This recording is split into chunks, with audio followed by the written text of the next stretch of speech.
Okay, say that I want an image for my background instead of a gradient fill or a color, color fill. If I don't like that, I can just drag it to the trash can and then I still have my photo there. Then I'm going to find a photo. Um, Say, since I did mine, I was going to do water or something in the background. Images.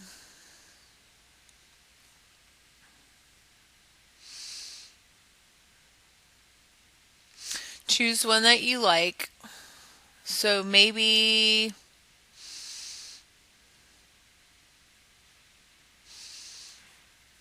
just for time, I'll choose this one. Then you save it.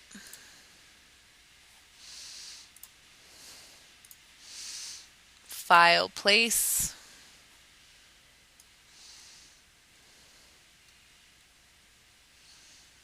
I can't remember what it was saved as.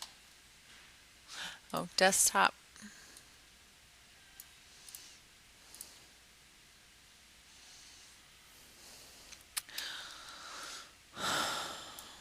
Okay, and I want it to go all the way.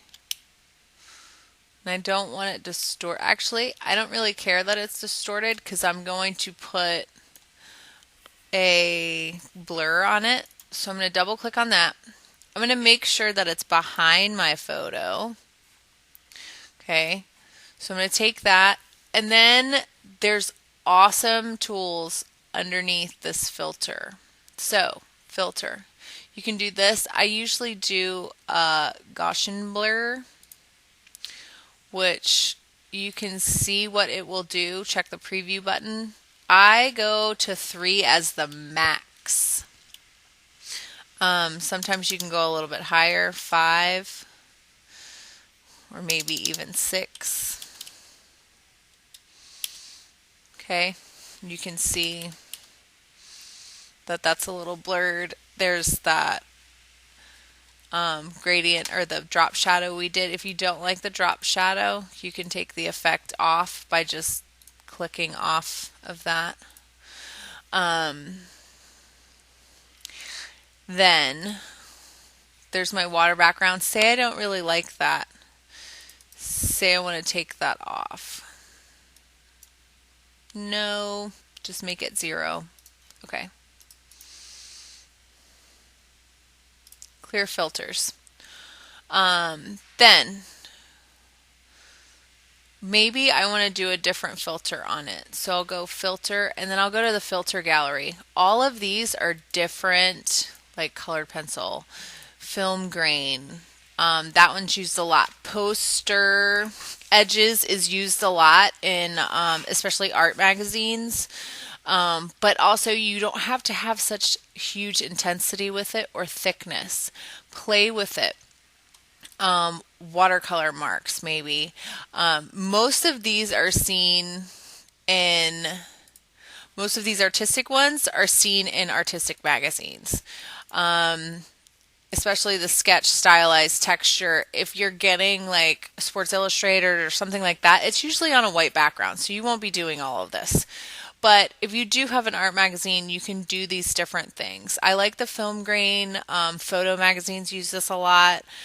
Posterized poster edges are kind of cool. Just play with it. It doesn't want to be that posterized. You really want it posterized. A little goes a long way. Okay, if you want to posterize that as well as your photo, just make sure you click on your photo layer. Filter, filter gallery, posterize my photo. Look at that. Then they match. Okay. Once I have something that I like, say I want to put a filter on myself, that's fine. You can blur yourself, posterize yourself.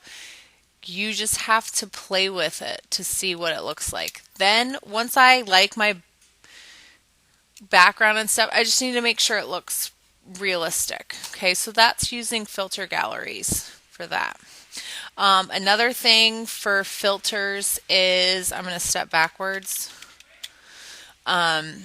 is you can filter the whole picture. So to do that, say I want this and I'm good with this. I'm going to select both of them. I'm going to merge both my layers. Once you merge your layers, you cannot unmerge them. So make sure any changes that you've made, it's done, and you want to make it to both photos or both images, not just the one. Keep them separate if you don't want to do this.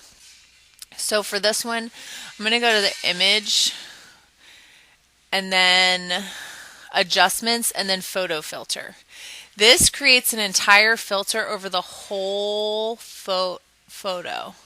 Okay, it's going to warm the whole thing up. It's going to bring both different pictures into like one photo so it looks similar. There's many different filters you can use. I wouldn't go density as high. I would probably stay at about 25 as your highest. Sepia, I mean, if you really wanted sepia, you could go crazy with it, but don't go too crazy. You always have to have a reason for why you're going so crazy. Okay? So that's photo filters. It's under the image adjustments layer.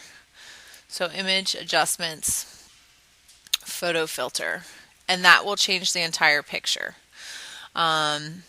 So that's a little bit about filters to make your whole picture look similar.